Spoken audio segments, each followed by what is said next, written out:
Assalamualaikum warahmatullahi wabarakatuh. Sahabat Jejak Doa Official yang berbahagia, pernahkah kita menulis ungkapan doa di media sosial? Atau setidaknya kita sering melihat postingan-postingan para sahabat-sahabat kita yang memposting doa-doa mereka di dalam media sosial. Nah, sekarang pertanyaannya, adakah sisi positif dan negatif dalam melakukan hal tersebut? Tentu pasti ada. Mari kita berbagi informasi untuk melihat apa sisi negatif dan apa sisi positifnya dari kacamata tasawuf. Sisi positif yang pertama, doa adalah ibadah.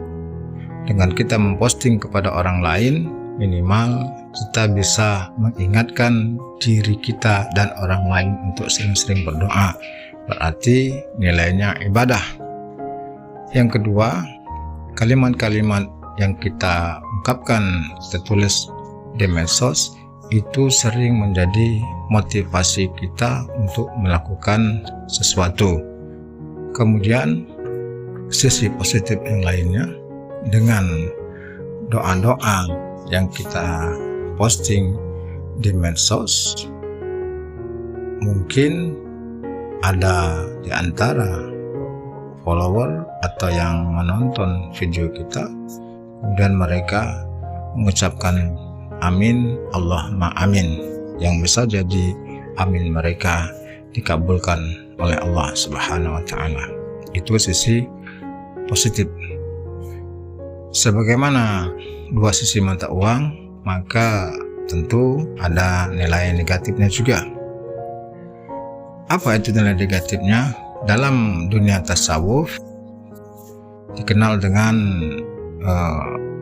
bahwa amal itu tergantung niat, karena kata Rasulullah, innamal a'malu bin niat.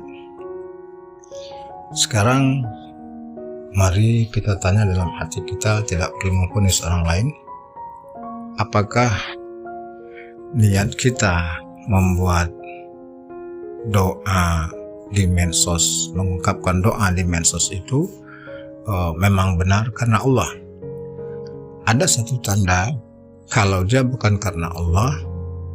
Tandanya apabila kita melihat follower kita sedikit, yang like sedikit, maka dipastikan itu bukan karena Allah, karena untuk mengharap pujian daripada manusia.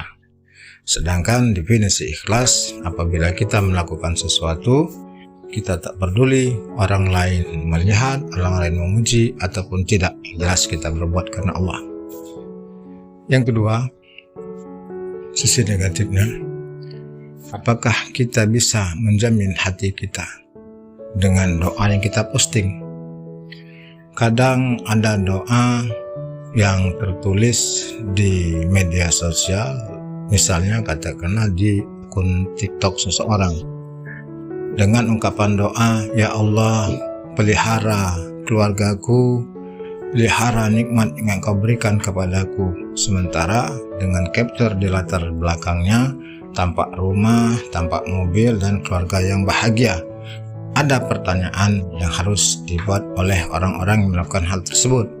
Doa yang mereka expose di media sosial itu merupakan memang permintaan kepada Allah untuk diaminkan oleh manusia, atau sekedar untuk melihatkan atau flashing apa barang-barang yang dimilikinya.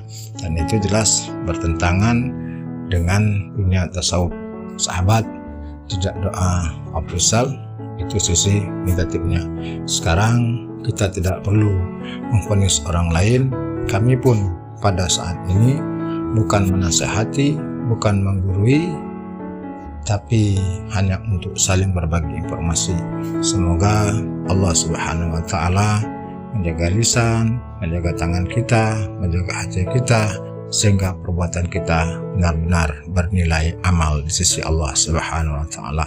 Wassalamualaikum warahmatullahi wabarakatuh.